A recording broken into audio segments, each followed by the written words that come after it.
So welcome friends, आज हम बात करेंगे इस नोटिस के रिगार्डिंग जिसमें कि जो कैंडिडेट्स पंचायत अकाउंट असिस्टेंट में जिनका सिलेक्शन हो गया है, सो उनको एक सीआईडी वेरिफिकेशन फॉर्म जो है वो फिल करके सबमिट करना है। करना कहाँ पे? डायरेक्टरेट ऑफिस में, जो कि रूरल डेवलपमेंट डिपार्टमेंट का है, जम्मू वाला। उसमें इसमें पहली पॉइंट जो है वो हम डिस्कस करेंगे कि ये नोटिस में जो सीआईडी वेरिफिकेशन की बात करिए कि ये फॉर्म सबमिट करना है, किसको करना है, क्या वो कैंडिडेट कहाँ का होगा।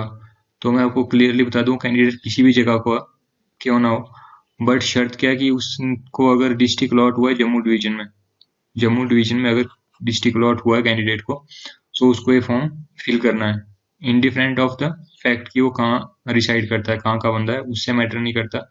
बस उसको डिस्ट्रिक्ट जो अलॉट हुआ है वो जम्मू डिवीजन में अगर अलॉट हुआ है, जम्मू डिवीजन का कोई डिस्ट्रिक्ट अलॉट हुआ है, तो with in 10 days of the notification, मतलब 27 से लेकर के विद इन 10 डेज आप सोचो तो मतलब 5 तारीख आप रखो लास्ट की, 5 तारीख को आपको उससे पहले पहले, ठीक है, तो आप कोशिश करो कि 1-2 तारीख तक इसको फिल करके सबमिट कर दो सीआईडी वेरिफिकेशन फॉर्म को। इसमें एक साइट भी दी हुई है नीचे जाकर कि अब यहाँ इस साइट से आप फॉर्म डाउनलोड कर सकते हो। मैंने जा करके देखा, मेरे को कुछ मिला नहीं इस साइट में, मैंने सारे सेक्शन इनके चेक कर लिए, तो ये आउटडेटेड सी साइट है। तो चलो, साइट है, यही बहुत बड़ी बात है। तो क्या क्या बच्चों को कन्फ्यूजन है, उन सब पॉइंट्स के ऊपर मैं डिस्कशन करूंगा ताकि आपके जितने भी डाउट्स हैं वो क्लियर हो जाएं। सो दोस्तों, ये यहाँ से फॉर्म स्टार्ट हुआ है। एक्चुअली ये वाला जो फॉर्म है ना, इसके साथ जो मैंने आपको दिखाया ये नोटिस, ये देखो, ये नोटिस के साथ वाला फॉर्म है। ये फॉर्म मैं आपको फॉर्मेट सारा दिया हुआ है, बट ये फॉर्म एग्जैक्ट नहीं है भरने के हिसाब से, क्योंकि इसमें स्पेस ही इतनी अच्छी नहीं है। आप देखो यहाँ पे ये बिल्कुल चिपका रखा है साथ साथ में। इवन इसमें 1-2 पॉइंट आपको और दिखाता हूँ आगे। ये जगह इसने बोला है कि हाँ, ये स्कूल की आप बताओ, आप सिंस 15 ईयर्स ऑफ एज, जब 15 साल के उसके बाद आपने कहाँ का पढ़ाई करी, उसका फुल एड्रेस, तो आप इस एक डिब्बे में क्या लिखोगे इतनी सी जगह में। सो ये फॉर्म जो है ये बेकार है, मतलब है फॉर्मेट यही है, बट ये फॉर्म ओरिजिनल यहाँ से आपको इस पे नहीं भरना, इस फॉर्मेट को प्रिंट करके नहीं भरना। जो एग्जैक्ट फॉर्म है वो आपको मैं डिस्क्रिप्शन लिंक में भी डाल दूंगा, वो तो वो आपको दिखाता हूँ मैं। वो ये वाला फॉर्म है जो आपको फिल करना है। ये देखो, बातें वही हैं, बट इसमें स्पेस आपको सफिशिएंट दी हुई है कि यहाँ आप चीजें भर सकते हो। यहाँ आपका नेम आ जाएगा, ठीक। ये 2 जगह parent department, present department ignore करना है। डेजिग्नेशन आप लिख सकते हो PW, panchayat account assistant. Employ ID आपको फिलहाल नहीं मिली है, ये आप खाली छोड़ दोगे, ठीक है। आप अच्छा, कुछ लोग मतलब ऐसा कहते हैं कि इसमें आप लिख दो N/A नॉट अवेलेबल, ठीक है, आप वो भी मत लिखो, ब्लैंक छोड़ो। क्यों मैं कह रहा हूँ ब्लैंक छोड़ो? क्योंकि आज नहीं तो कल आपको एम्प्लॉय आईडी जनरेट हो जाएगी। हो सकता है 1 महीने 2 महीने बाद आपको एम्प्लॉय आईडी जब जनरेट होगी, तो आपके रिकॉर्ड में ये फाइल मेंटेन रहेगी वहाँ पे। उस टाइम आपको ये भर, वो डिपार्टमेंट आपका खुद ही यहाँ पे एंटर करेगा उसको कि बंदे की क्या है एम्प्लॉय आईडी है। तो इसलिए आप इसमें कुछ NA टाइप नॉट अवेलेबल अंग्रेजी मत झाड़ो, एक्स्ट्रा इस स्पेस को खाली रहने दो। फिर इसमें जैसे मैंने बोला कि फर्स्ट पॉइंट है कि आप गलत इन्फॉर्मेशन ही डालोगे। दूसरी है कि अगर मान लो आपको फॉर्म आज भरा आपने, आप कुछ टाइम बाद 1-2 दिन में अरेस्ट हो जाते हो, वो डिटेल आप दोबारा से जाकर के इमीडिएटली वर्बली कन्वे कर दो डिपार्टमेंट में। थर्ड, आप यहाँ पे नेम लिखोगे, ये देखो यहाँ पे सफिशिएंट स्पेस है, ठीक है। अब बच्चों को कहीं होगा इसमें भी कंफ्यूजन होता है कि इसमें मिडिल नेम है, ये फलाना नेम करना, तो कहाँ क्या लिखें। सपोज मैं आपको उदाहरण के तौर पर बताता हूँ कि फिलहाल हमारे इंडिया में ऐसे नाम ऑफिशियली रिकॉर्ड में किसी के नहीं होते। जैसे मान लो किसी की 10th की मार्कशीट में किसी का नाम इस तरह का है, होगा नहीं वैसे, और सपोज कर लो कि है किसी का श्री रामनाथ कोविंद, ओके, इस तरह का लंबा चौड़ा नाम है। तो ये जो है ना, ये टाइटल है जो कि किसी के नाम में भी नहीं होगा मेरे को लगता है JNK में। तो अगर किसी का है तो ये इस तरह का श्री विरी कोई लगाता है तो वो यहाँ पे लिखे। अब ऐसा नहीं कि अपनी डायल के लिए कोई एक्स्ट्रा श्री लगा दे कि मैं भी श्री हूँ, नहीं। अगर आपके 10th की मार्कशीट में ऐसा श्री लगा हुआ है स्टार्टिंग में, या मिसिस विसिस किसी ने स्टार्टिंग में ही लगा दिया है, तो वो, अदरवाइज यहाँ पे आप मिस्टर मिसिस कुछ मत लिखो, नहीं तो इनवैलिड हो जाएगा आपको। फिर फर्स्ट नेम है, जैसे मान लो ये रामनाथ है, ठीक है, तो ये एक रामनाथ, एक ये सपोज जुड़ा हुआ ऐसा, तो ये रामनाथ हो गया आपका फर्स्ट नेम, ठीक है। फिर अगर मान लो किसी बंदे ने ऐसा नाम सच में रिकॉर्ड में अपना नाम ऐसे चढ़ाया, अगर आपका नाम ऐसा है रामनाथ, तो आपने लिखना फर्स्ट नेम रामनाथ, ठीक है, इस तरह का। और लास्ट नेम आपको हो जाएगा क्या? कोविंद, ठीक है। पर अगर किसी के 10th की मार्कशीट में इस तरह के स्टाइल में ही है नाम, राम अलग है, नाथ अलग है, तो आप राम यहाँ लिखो, नाथ मिडिल में, गोविंद लास्ट में, और इस तरह से आपको ये नाम वाला सेक्शन फिल करना है। फिर सेक्स आपका क्या है? मेल है, तो कैपिटल लेटर में लिखना है सब कुछ, मेल, ठीक है, और ब्रैकेट में ऐसे M का सिंबल भी डाल दो। फीमेल है तो फीमेल, ब्रैकेट में F भी डाल दो, fine.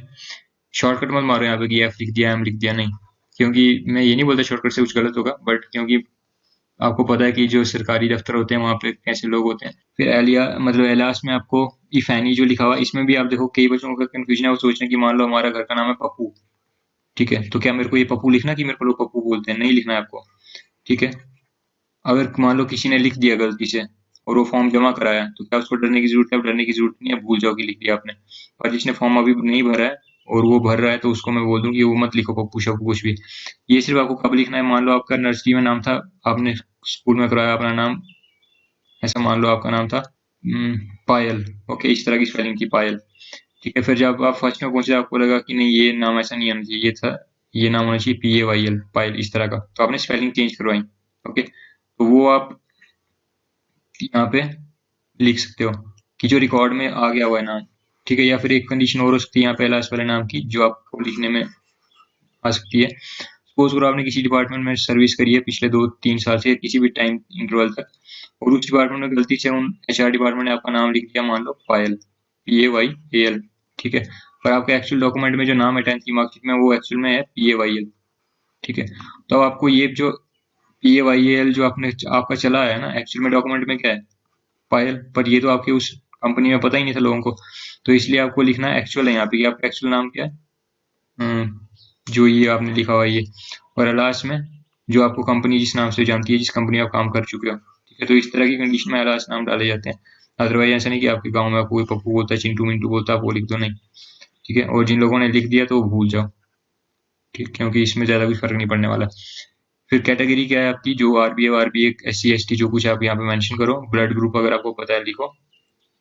Name at birth if different and any other condition surname used and so on so on. मैंने आपको बता दिया, सेम ही बात होगी कि मान लो आपने जब बर्थ के टाइम पे कोई नाम रजिस्टर करवाया, तो आपके सरपंच ने, ज्यादातर सरपंच जो है गलत कर देते नाम को, तो अगर सरपंच सरपंच ने आपके नाम की गलत एंट्री कर रखी है आपके रिकॉर्ड में, तो आप वो लिखो कि हाँ भाई सरपंच वाले रिकॉर्ड में मेरा ये नाम चल रहा है, ठीक है। मतलब आपके आधार कार्ड में नाम गलत है और आपने उसके लिए करेक्शन अप्लाई कर दी है, या नहीं भी करिए तो आप कल को कर लोगे जा करके, तो उसको भी मत लिखो, ठीक है। ये सिर्फ तभी लिखो जब आपको लगता है कि ये वो जो सरपंच वाला रिकॉर्ड है उसमें नाम गलत चढ़ गया था बचपन में और मैंने चेंज करवाया। तो नेम एट बर्थ ये था। फिर if different at any other time, ये मान लो किसी ने 2-3 बार चेंज करवाया, पहले एक था पायल, फिर PAYL हो गया, फिर PALE हो गया लास्ट में जाकर के, ठीक है। तो वो लिखो ये मेरे रिकॉर्ड में नाम रहे हैं और ये चेंज हुए हैं। तो जो एक्चुअल वाला है वो एक्चुअल में आएगा जो है आज के टाइम में, और यहाँ पे ये नाम मेरे किसी टाइम पे रहे किसी एक डॉक्यूमेंट में, ओके। फिर present address, house number, locality, ये सब आपको पता क्या क्या डालना, police station, police station, district, ये UT जो आपकी है वो। फिर डोमिसाइल सर्टिफिकेट डिटेल, मतलब जो उसका डोमिसाइल का सर्टिफिकेट का नंबर होता है वो यहाँ पे डाल दो। एजुकेशन क्वालिफिकेशन 15 साल की एज के बाद, तो यहाँ पे सपोज आपने DPS में पढ़ाई करी 10th में, किस डेट को गए 10th में, किस डेट को मार्क्स निकले, 10th का एग्जाम पास किया, matric exam pass on the state. फिर 12th का एग्जाम मान लो आपने अब जा करके सेंट जेवियर से ट्राई कर लिया, तो यहाँ सेंट जेवियर, एड्रेस वहाँ का जम्मू, और यहाँ पे डेट ऑफ एंटरिंग, किस डेट को गए थे, किस डेट को निकले, कौन सा एग्जाम पास किया, मान लो 12th पास, ठीक है, किस डेट को पास वो लिख दिया।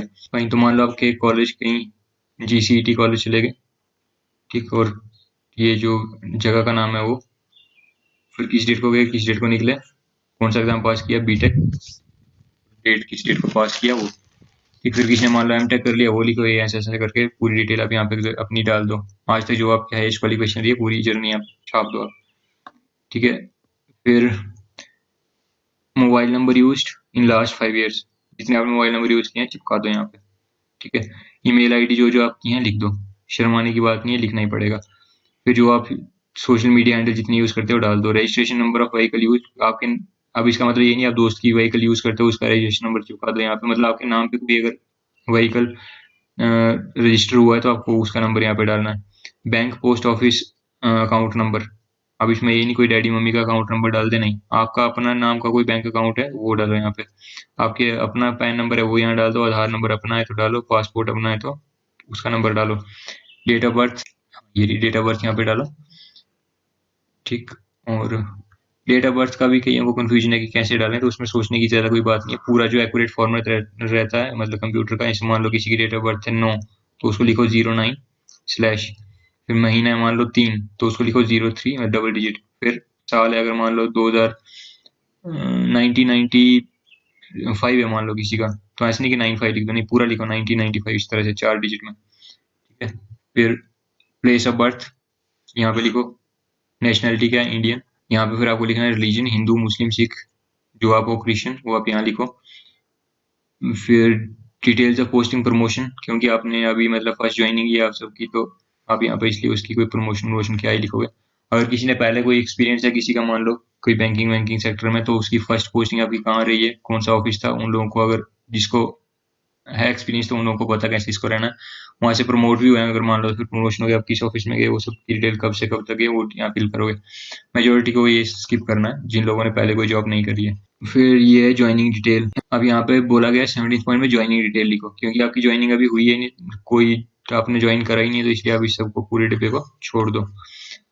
अब इसमें मैं जैसे पहले ही आपको बोलता ना कि NA लिखते हैं कई लोग, नॉट अवेलेबल, नॉट अवेलेबल, उसको मत लिखो, कुछ भी अंग्रेजी मत लिखो, यहाँ पे छोड़ दो बिल्कुल ब्लैंक, क्योंकि किसी टाइम पे आपके रिकॉर्ड में फिल होगा। तो अगर आप इसको पहले ही NA कर दोगे तो फिर वहाँ जगह ही नहीं बचेगी कुछ लिखने की।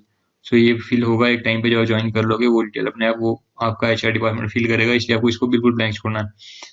सैलरी डिटेल, क्योंकि आपको ज्वाइनिंग नहीं हुई थी, सैलरी भी नहीं है, इसलिए इसको भी सेक्शन को खाली छोड़ दो 18th वाले को। फिर 19th एम्प्लॉय ऑफिस डिटेल, क्योंकि आपको अभी ऑफिस अलॉट नहीं हुआ, तो इसको भी खाली छोड़ दो। Whether government accommodation allotted in Jammu Srinagar, तो आपको कुछ भी पता नहीं आपको अकोमोडेशन दी जाएगी कि नहीं, तो इसलिए इसको भी खाली छोड़ दो, दोनों पॉइंट को, डिटेल अकोमोडेशन को भी। फिर पर्टिकुलर फैमिली मेंबर, ये आपको डालना है कि आपका मतलब यहाँ इस तरह का रिलेशन लिखा है नाम, तो इनसे फादर साहब का आपका नाम जो भी है। और यहाँ भी आप ध्यान दीजिए कि मतलब उनकी ऐसे नहीं कि आप उनको मतलब एक्सैजरेट करके श्री वीरी लगा दो, नहीं, उनके भी जो आधार कार्ड पे जो उनका एग्जैक्ट किसी आइडेंटिटी प्रूफ पे जो असली नाम है वही आप प्रिसाइजली यहाँ लिखोगे, जो उनकी ऑक्यूपेशन है वो लिखोगे, यहाँ पे एड्रेस लिखोगे शॉर्ट में।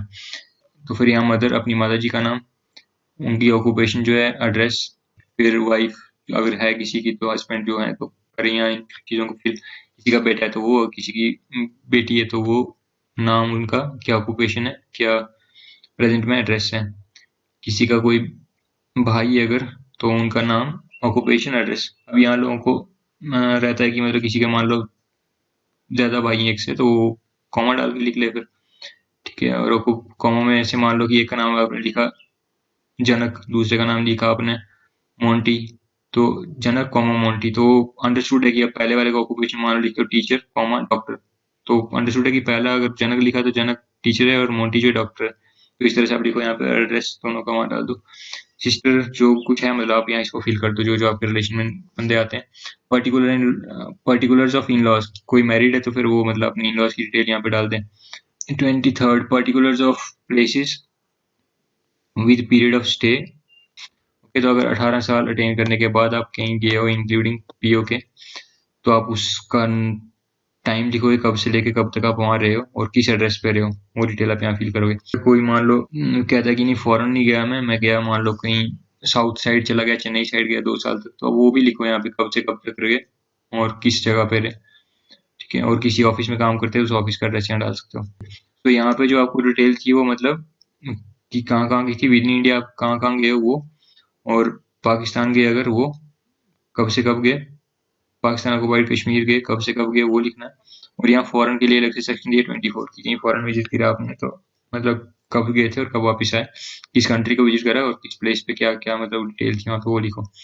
फिर details of personal contact with government officials of foreign countries, किसी फॉरेन कंट्री में मान लो किसी गवर्नमेंट ऑफिशियल के साथ आपका कोई कॉन्टेक्ट है तो उनका नाम यहाँ पे, और वो क्या है, मान लो कोई किसी का कॉन्टेक्ट सपोज करो किसी कंट्री के फॉरेन मिनिस्टर के साथ, तो यहाँ उस फॉरेन मिनिस्टर का नाम लिख दो, यहाँ लिख दो ब्रैकेट में foreign minister of this particular country, foreign minister मान लो UK, इस तरह का। और फिर मीटिंग सर्कमस्टेंसेस। फिर ये है कि अगर लास्ट 5 years में आपका जो बेटर हाफ है, जो आपका साथी है मतलब हस्बैंड और वाइफ, तो वो अगर कहीं फॉरेन विजिट पे गए हैं तो किस कंट्री में गए हैं, किस पर्पज से गए हैं, डिटेल्स ऑफ होस्ट मतलब किस बंदे के घर पे रहे, जिनके साथ वो स्टे किए हैं, वो मतलब जहाँ पर वो स्टे किए हैं उनका डिटेल यहाँ पे, किस डेट को गए कब वापस आए वो।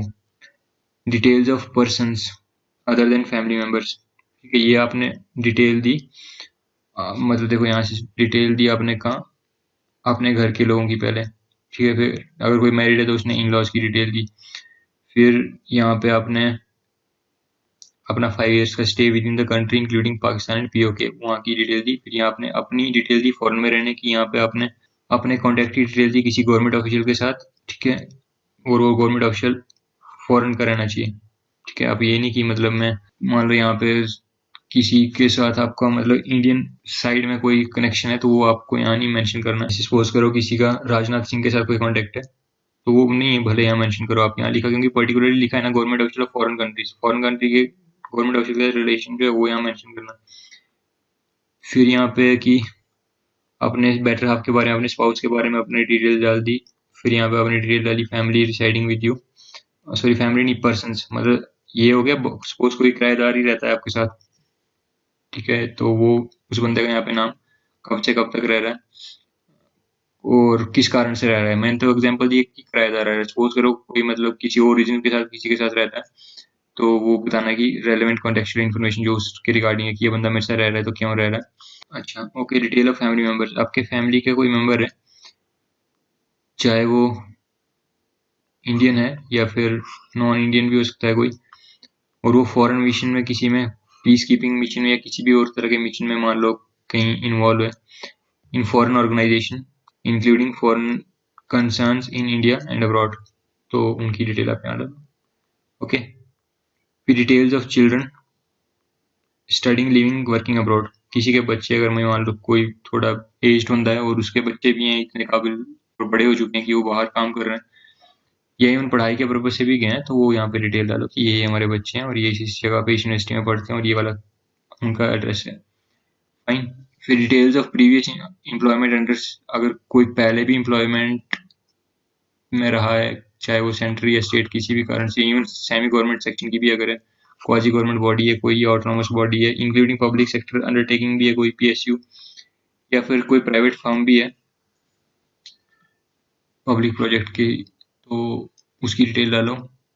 इवन अगर कोई मल्टीनेशनल कंपनी में भी काम करता है मतलब उसकी भी डिटेल डालो। इसका कहने का भाव यही है, ठीक है। सो कब से कब तक आपने उस एमएनसी में या उस प्राइवेट सेक्टर में जिस भी जगह आपने काम करा तो वो यहाँ पे लिखो, क्या आपका डेजिग्नेशन था वहाँ पे, और full address, reason of living, क्यों आप वहाँ से छोड़ रहे हो, if you have left service on giving. अच्छा, फिर यहाँ पे कुछ एक बात बोली गई है कि ब्राइब लेने का कोई चार्ज लगा या कोई एलिगेशन है मिसकंडक्ट का, मिसबिहेवियर का, तो ऐसा कोई कनेक्शन, ऐसी कोई घटना आपके साथ हुई है कि आपको किसी जगह टर्मिनेट कर दिया गया हो मिसकंडक्ट के लिए, तो आप यहाँ पे लिखो यस, और आगे थोड़ी इसको प्रिसाइजली एक्सप्लेन कर दो किस कारण से और किस डिपार्टमेंट में। मेजोरिटी लोग फ्रेशर हैं क्योंकि, तो यहाँ पे डायरेक्टली लिखो आप नो। ओके, नाउ फिर आगे बड़े इजी से क्वेश्चन है टिक मार्क वाले। अब तो 31st part, have you ever been arrested, कभी अरेस्ट हुए हो, तो हम मान के चलते हैं बहुत अच्छे बंदे हो अगर आप, तो आप लिखो नो। अगर आप अरेस्ट हुए हो तो फिर मारो यहाँ पे टिक इसको यस, और इफ यस गिव डिटेल, तो फिर लिखो साहब कि भाई in the connection of theft, चोरी कर रहे थे, जो कुछ कर रहे थे, मतलब कहानी यहाँ पे उसको शॉर्ट में लिखो इतनी सी जगह में। Have you ever been prosecuted, ठीक है, अगर है तो यस, नो तो नो। फिर वही है कि डिटेंशन हुआ है, आपको कभी रखा गया है थाने में, तो यस तो यस, नो तो नो। हैव, अच्छा फिर यहाँ पे कई बच्चों का मतलब डाउट है कि सर हम, इसका मतलब क्या ये है कि हम थाने में कहीं बैठे हैं जा करके, या फिर मान लो किसी ने ऐसे झूठे इल्जाम में हमें बुला लिया गया थाने में, तो हमें यहाँ यस करना है क्या नहीं करना। ठीक है, अब ये सोचो आपके ऊपर एफआईआर हुई है तो आप इसको यस करो, अदरवाइज हम ऐसे घूमने के लिए गए हो या फिर आपको झूठे ऐसे कहीं कनेक्शन में बुला लिया गया, इसको आप डायरेक्टली लिखो नो, ठीक है, मतलब आपके ऊपर रिटर्न कोई कार्रवाई नहीं हुई तो no. Have you ever been bound down, किसी जगह आपको मतलब आपने कहीं बॉन्ड साइन कर रखा कि मैं 10 साल तक जॉब करूंगा, ऐसे मान लो आपने किसी मल्टीनेशनल कंपनी से पहले ही एग्रीमेंट कर रखा है डॉक्यूमेंट का कि मैं 10 साल में तुम्हारे साथ ही काम करूंगा, तो आप लिखो यहाँ पे हाँ मैंने पहले साइन कर रखा है, तो अगर ऐसा है तो यहाँ लिखो किसका साइन करा आपने bond. Have you ever been fined by a court, किसी कोर्ट ने आपको जुर्माना लगाया, हाँ ये तो हाँ, ना तो ना। एफ पॉइंट है कि आपका कन्विक्शन कहीं कोर्ट में हुआ है, छोटी डिस्ट्रिक्ट हाई कोर्ट कैसे भी करके, मतलब कहीं आपके ऊपर कागजी वागजी कार्रवाई हुई है किसी जगह, तो लिखो नो, नहीं हुई तो हुई है तो लिखो यस।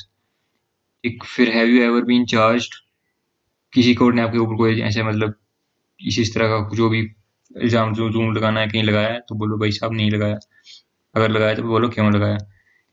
फिर इसमें 33rd पॉइंट है कि कभी आप वॉर प्रिजनर हुए, मतलब आपने किसी, ये ऑलमोस्ट मतलब हाइपोथेटिकल ऐसे ही है फिक्शियस से क्वेश्चन, ये सब में आपको ऑलमोस्ट नो ही भरना पड़ेगा क्योंकि अभी आपकी इतनी एज ही नहीं हुई कि आप मतलब जंग में कब पार्टिसिपेट कर लिया आपने, मोस्टली फ्रेशर ही होंगे। तो अगर किसी ने किसी जंग में मान लो पार्टिसिपेट करा है तो उसको पकड़ लिया गया है फिर किसी वॉर के दौरान, और वो किसी एनिमी कंट्री में फिर उसको रखा गया है किसी जगह, तो उसका यहाँ पे ब्यौरा दे।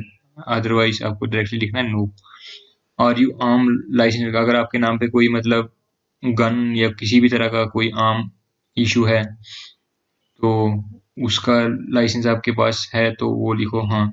ऐसा नहीं कि किसी के घर में बंदूक है या कोई और वेपन है, उसके बारे में नहीं बोल रहा। घर से वास्ता नहीं है इससे, मतलब बोलने का भाव ये है कि वो आपके नाम पे है क्या कोई लाइसेंस किसी वेपन का। तो अगर है तो बोलो यस, और if yes give detail of licence and arm in possession, तो लिखो उस लाइसेंस का कोई नंबर यहाँ पे कि भाई ये और ये वाला मेरे पास गन है, उसका कोड लिख दो कि भाई AK-47 जो भी आपके पास है। डिटेल्स ऑफ आउटस्टैंडिंग लोन्स, कोई आपके नाम पे लोन है जो आपने चुकाया नहीं है वो लिखो। कोई और बोरोइंग आपने ली है, कोई फाइनेंशियल लाइबिलिटी है जो आपको पे ऑफ करनी है तो उसका डिटेल यहाँ पे लिखो। ठीक है, फिर अगर आपका है तो भी लिखो, अगर स्पाउस मतलब मान लो आपकी वाइफ है उनका है तो भी लिखो। मतलब कोई कुमारी है तो कुमारी मतलब तो उसका तो फिर हस्बैंड क्या होगा, मतलब मान लो किसी का हस्बैंड है उसके नाम पे लोन है तो फिर वो भी यहाँ पे लिखे। Details of membership of cultural social organisation associated with, किसी और ऑर्गेनाइजेशन के साथ आप जुड़े हुए हैं तो उसकी डिटेल लिखो। पर यहाँ स्पेसिफिक कर दिया फिर इन्होंने कि वो ऑर्गेनाइजेशन अगर मान लो कहीं फॉरेन मिशन या किसी फॉरेन ऑर्गेनाइजेशन के साथ जुड़े हो जिसके कनेक्शन फॉरेन में भी है तो फिर उसका डिटेल लिखो कि हाँ भाई मैं इसके साथ जुड़ा हूँ और ये इस ऑर्गेनाइजेशन का एड्रेस है और ये काम करती है। जितना आप उसके बारे में प्रिसाइजली लिख पाओ लिख दो। Detail of membership of family members या कोई क्लोज रिलेटिव आपका cultural social organisation which is associated with foreign mission. ठीक है, आपका आप नहीं मान लो किसी का जुड़े हो पर आपका कोई फैमिली का मेंबर है जो किसी, या आपका कोई क्लोज रिलेटिव भी है, मामा चाचा काका कोई है, वो किसी कल्चरल सोशल ऑर्गेनाइजेशन के साथ जुड़ा है, ठीक है, या फिर जुड़ी हुई है और वो फॉरेन में भी उनकी कोई ब्रांच है या फॉरेन मिशन को लेकर के चले हो, चाहे वो पीस कीपिंग अच्छा हो या बुरा हो कैसा भी हो, अगर कोई कनेक्शन है तो वो मेंशन करो यहाँ पे कि ये वाली बंदी है, ये हमारा रिलेशन है अलग। जैसे सपोज करो आपकी कोई मासी है तो उनका नाम है मान लो प्रिया, ठीक है, तो लिखो प्रिया। और यहाँ पे वो आपका रिलेशन क्या है, मान लो आपकी मदर इन लॉ है तो यहाँ लिखो मदर इन लॉ, पूरा डिटेल है मतलब मदर इन लॉ। ठीक, और फिर ऑर्गेनाइजेशन का नाम, ठीक है, और उसका कोई हेडक्वार्टर होगा तो हेडक्वार्टर एट दिस। आप कितनी ब्रांच लिखो, आपको उसके हेडक्वार्टर का नाम पता है आपको तो लिख दो यहाँ पे। ठीक है, फिर डिटेल मेंबरशिप, कोई ऐसा क्लब है, कोई ऐसी सोसाइटी है, कोई एसोसिएशन है, ट्रस्ट है, चाहे चैरिटी है या कोई और सिमिलर बॉडी है, कुछ भी है किसी के साथ जुड़े हो तो उसका यहाँ पे अपना नाम लिख दो कि ये ऑर्गेनाइजेशन के साथ मेरे कनेक्शन है, मैं जुड़ा हूँ। फिर डिटेल ऑफ फैमिली मेंबर्स, आपके फैमिली मेंबर की डिटेल, क्लोज रिलेटिव जो प्रिजनर ऑफ वॉर रहे हो।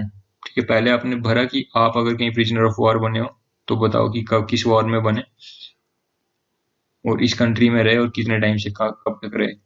आप नहीं, सपोज करो आपके फैमिली का कोई दूसरा मेंबर है जो कभी वॉर प्रिजनर रहा हो, जरूरी नहीं आपके घर में ही कोई हो, मतलब हो सकता है आपके चाचे दादा, इवन मतलब मदर साइड में कहीं, जहां भी आपको लगता है कि कोई है मेरे क्लोज रिलेशन में और वो वॉर प्रिजन, इवन नाना वाली जनरेशन में आप मान लो, तो उस टाइम में भी कोई वॉर प्रिजन आपके घर का रहा हुआ है तो उसको लिखो कि ये थे, और मेरा ये ब्रैकेट में मान लो कोई थे सम्राट सिंह, कोई सम्राट था कोई, तो मतलब किसी के कोई नाना थे तो वो लिख दो कि मेरे ये रिलेशन था उनके साथ, उस रिलेशन का यहाँ पे नाम। फिर मतलब टाइम लिख दो कि ये वाली कारगिल वॉर थी तो कारगिल वॉर, ठीक, और किस टाइम से किस टाइम तक वो एनवी कंट्री के प्रिजन में रहे तो ये टाइम टू ये टाइम। ठीक है, नेम एड्रेस या contact number of two responsible, हाँ ये अब काम की बात है जो आपको ढंग से लिखनी है। बोला कि नाम भी लिखो, जैसे मान लो दो लोगों का आपको नाम लिखना है तो एक लिख दिया मैंने यहाँ पे जॉनी और एक लिख दिया मैंने यहाँ पे चीमा। ओके, एक जॉनी एक चीमा है। अब ये जॉनी चीमा आपने ऐसे सिलेक्ट करना है कि मतलब ये ऐसा ना हो खुराफाती बंदा कोई आपकी मतलब बुराई कर दे, ऐसा बंदा आपको ढूंढ के लिखना है जो आपकी मतलब तारीफ करेगी, बड़ा काबिल इंसान है। ठीक है, और वो एड्रेस भी लिखना है आपको उस बंदे का, यहाँ पे दूसरे चीमे का भी एड्रेस लिखना है यहाँ पे, फिर कॉमा डाल के आपको उसका नंबर लिखना है कि ये उनका कॉन्टेक्ट नंबर है। ऐसा नहीं कि वो स्विच ऑफ ही हो जाए, मतलब ऐसे नंबर जो वर्किंग हो और वो टू रिस्पॉन्सिबल पर्सन कहने का मतलब समझे, ऐसा नहीं कि आपने कोई जर्सी भंगी उठा लिया, कोई लोफर लफंगर टाइप का अपना कोई ऐसा जो मतलब खुद ही अच्छे कंडीशन में नहीं है ना, मतलब कोई रीजनेबल बंदा समझता हो ना कि वो लिख चाहिए आपको, जिससे कोई मतलब आपका ऑफिस का बंदा अगर बात करे उसे लगे कि हाँ किसी इंसान से बात कर रहा हूँ मैं। ये नहीं आगे से उसको मतलब आरती उतार दे उसकी। तो कोई आगे से उसको मतलब इंक्वायरी के लिए कोई ऑफिस से आपके एचआर डिपार्टमेंट से फोन आता है तो वो समझा पाए हाँ ये बंदा भाई मेरा यार बेली है, मेरा दोस्त है, मेरा नेफ्यू है, मेरा रिश्तेदार है, बड़ा अच्छा इंसान है। मतलब जो आपकी तारीफों के फूल बांधता है उसका नाम लिखो यहाँ पे। सोचो कि सबसे अच्छा आपका शुभचिंतक कौन है, उसका नाम लिखो, दूसरे का नाम लिखो। ये नहीं कि आपको अपने गांव से कोई पटकना है, उठा के कहीं से भी लिख दो आप। ऑफ योर लोकेलिटी, इसने बोला लोकेलिटी का होना चाहिए। और two reference to whom you are और two references to whom you are concern, तो ये इसने लोकेलिटी से बोल दिया। बट आगे फिर ये भी लिख दे कि to whom you are known, जो आपको जानते हो। ठीक है, आप अपने रिलेटिव को भी यहाँ पे कहीं डाल सकते हो। कोशिश करो कि मेरा ऐसा रिलेटिव ना हो कोई जो आपने यहाँ पे ऐड कर दिया पीछे, उनके अलावा किसी और का नाम लिखो तो ठीक रहेगा। अगर इनकेस का आपको नहीं आता, कोई दिमाग में स्ट्राइक करता, भले उनको पीछे वाला लिख दो, बट अपनी मदर फादर इस तरह का नहीं। ठीक है, मतलब थोड़ा बाहर, रिलेशन से बाहर जा करके। ठीक है, अपने फ्रेंड सर्कल में से किसी का लिख दो, कोई ऐसे अंकल हैं आपके गाँव में जो आपको जानते हैं, कोई आपका दोस्त है, पर थोड़ा समझदार होना चाहिए। ये नहीं कि आपकी बुराई कर दे तो फिर आपके लिए मुश्किलें बढ़ जाएंगी। फिर यहाँ पे उसने आगे डिक्लेरेशन लिखी है और ये बोला कि आप ये सब बातें जो बता रहे हो वो बिल्कुल सही सही बातें बता रहे हो, कोई मतलब झूठी चीटिंग नहीं कर रहे। तो नीचे आप यहाँ पे अपने दस्तखत मार दो कि मैं फलाना सिंह हूँ और ये मैं साइन करके देता हूँ कि मैंने जो बोला सही बोला। प्लेस वाली जगह जो है, आप किस जगह पे ये फॉर्म भर रहे हो, है ना, तो आपने मान लो ये जम्मू में सबमिट किया था, आप जम्मू लिख दो, या इससे कुछ खास फर्क नहीं पड़ेगा। तो फिलहाल आपने ये क्योंकि जम्मू वालों के लिए, तो इसलिए यहाँ पे जम्मू ही लिख दो, आप चलेगा। किसी ने मान लो यहाँ पे अखनूर शखनूर कुछ और जगह लिख दी है, डोडा भद्रवा, तो वो भी चलेगा, कोई दिक्कत नहीं। अगर वो सबमिट कर चुके हैं तो फिर भूल जाओ कि मैंने प्लेस कुछ ऐसी लिख दी। बट अभी जिन्होंने को सबमिट करना है तो वो यहाँ पे जम्मू लिखेंगे तो बेस्ट रहेगा। ठीक, क्योंकि ये रहता है कि मतलब किसी जगह आपने फॉर्म भरा हुआ है। फिर है डेट, किस डेट को आप ये जमा कर रहे हो, तो वही लिख दो। इवन अगर किसी ने अपडेट डाल दी है तो उसको चेंज करने की भी जरूरत नहीं है, रहने दो, कुछ फर्क नहीं पड़ता। ये मतलब है कि मैं इस डेट को ये डिक्लेरेशन साइन करके दे रहा हूँ। फिर ये है कि फिर इस तरह की आपको 3 कॉपियाँ निकालनी है, ये जो चीज़ें आपने लिखी हैं 3 कॉपियों में दोबारा बार-बार लिखनी है, और हर पेज पे साइन करना। आप बोलोगे साइन करने के लिए तो एक ही जगह है, ठीक है, यहाँ पे। और उन्होंने एक लाइन पे कहीं लिखा है कि each page to be signed, है ना, तो आप जैसे आप चेक साइन करते हो उसके पीछे भी साइन मारते हो, तो उसी तरह से सिस्टम बना दिया इसका भी। तो आप हर पेज पे यहाँ पे ऐसे नीचे, भले आपको जगह नहीं दिख रही पर आप मारो साइन यहाँ पे, इस तरह से लगी जैसी। पर वो ऐसा नहीं किया कि आपने एक तरह का साइन यहाँ मारा, दूसरे पेज पे दूसरा तरह का, नहीं। कोशिश करो हर पेज पे साइन जो है सेम सेम होने चाहिए। ठीक है, और ये आपको ऐसे ऐसे 3 सेट निकालना है इस फाइल के, और वो जाके उनको सौंपाना है। सो होप आपको समझ आया होगा। इतना डिटेल में मेरे को किसी जगह पे नहीं मिला है कंटेंट इस टॉपिक के ऊपर, और बच्चों को काफ़ी सारी क्वेरीज है इसमें, तो इसलिए मैंने खूब डेप्थ में जा करके इस फॉर्म को डिटेल में आपको बताने की कोशिश करी है। Thank you. जिन लोगों ने हमारा चैनल सब्सक्राइब नहीं किया, सब्सक्राइब कर लें। Thank you and have a great day. God bless you all. See you soon.